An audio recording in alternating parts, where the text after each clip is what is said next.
Hey guys, welcome back to our channel. Today என்ன recipe பார்க்க போகிறோம் அப்படின்னு பார்த்தீங்கன்னா, மசாலா சுண்டல் தான். ரோட்டு கடையில் எப்படி மசாலா சுண்டல் செய்வாங்களோ அதே ஸ்டைலில் செய்ய போகிறோம். வாங்க வீடியோக்குள்ளே போகலாம். ஃபஸ்ட்டு நான் பட்டாணியை ஆல்ரெடி ஊற வச்சுருக்கேன். ஊற வச்சதுக்கப்புறமா அதை எடுத்து குக்கரில் மாற்றிக்கோங்க. மாற்றிட்டு அது கூட தண்ணி சேர்த்துக்கோங்க. ஒரு கிளாஸ் தண்ணி எடுத்திருக்கேன் நான். அது கூட ஒரு பிஞ்ச் மஞ்சள் தூள் சேர்த்துக்கோங்க. சேர்த்துட்டு அதை ஒரு 3 விசிலுக்கு வச்சு எடுக்கணும்.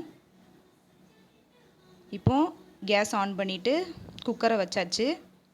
3 விசில் வந்ததுக்கப்புறம் எப்படி இருக்குன்னு பார்ப்போம். இப்போது ஒரு வெங்காயம், பச்சை மிளகா, அதுக்கப்புறம் இஞ்சி, அதுக்கப்புறம் பூண்டு, ஒரு தக்காளி கட் பண்ணி வச்சுருக்கேன். எல்லாத்தையும் சேர்த்து ஒரு மிக்ஸி ஜாரில் போட்டு நம்ம அரைக்க போகிறோம். இப்போ ஒரு மிக்ஸி ஜார் எடுத்துக்கோங்க.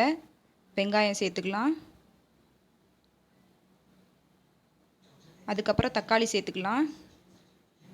அப்புறம் ஒரு இஞ்சி சேர்த்துருக்கேன், 2 துண்டாக வெட்டியிருக்கேன். 3 பல் பூண்டு சேர்த்துருக்கேன். 3 பச்சை மிளகா காரத்துக்கு ஏற்ற மாதிரி சேர்த்துக்கோங்க. கொஞ்சமாக தண்ணி விட்டு நல்லா பேஸ்ட்டு மாதிரி அரைச்சிட்டு வரப்போகிறோம். இப்போ நம்ம அரைச்சிட்டு வந்துட்டோம். பாருங்கள் எப்படி பேஸ்ட்டு மாதிரி இருக்குன்னு. இப்போ மறுபடியும் கேஸை ஆன் பண்ணி அதில் ஒரு கடாய் வச்சுக்கோங்க. கடாய் நல்லா சூடானதுக்கப்புறம் எண்ணெய் சேர்த்துக்கோங்க. எண்ணெய் நல்லா சூடாகணும், அது வரைக்கும் வெயிட் பண்ணுங்கள். எண்ணெய் சூடானதுக்கப்புறம் ஆல்ரெடி நம்ம அரைச்சி வச்ச அந்த பேஸ்ட்டை உள்ளே சேர்க்கணும். சேர்த்ததுக்கப்புறம் அது கூட ஒரு பிஞ்ச் மஞ்சள் தூள், அதுக்கப்புறம் காரத்துக்கு ஏற்ற மாதிரி மிளகாய் தூள் சேர்த்துக்கோங்க. நான் 1/2 ஸ்பூன் சேர்த்துருக்கேன். அதுக்கப்புறம் கரம் மசாலா சேர்த்துக்கோங்க, 1 ஸ்பூன். சேர்த்துட்டு நல்லா மிக்ஸ் பண்ணுங்கள். மிக்ஸ் பண்ணும்போதே கலர் அப்படியே மாறும். நல்லா மிக்ஸ் பண்ணணும். மிக்ஸ் பண்ணதுக்கப்புறம் ஆல்ரெடி நம்ம வேக வச்சுருந்த அந்த பட்டாணியையும் அதோடு சேர்ந்திருந்த தண்ணியும் சேர்த்து உள்ளே ஊற்றிக்கோங்க. ஊற்றிட்டு நல்லா மிக்ஸ் பண்ணிக்கோங்க.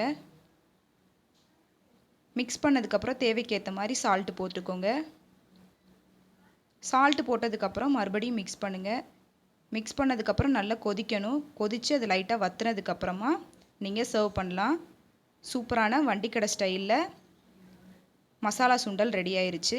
நீங்களும் ட்ரை பண்ணி பார்த்துட்டு எப்படி இருக்குங்கிறத உங்கள் கமெண்ட் செக்ஷனில் சொல்லுங்கள். நெக்ஸ்ட் வீடியோவில் பார்ப்போம் கைஸ். தேங்க்யூ, பாய்.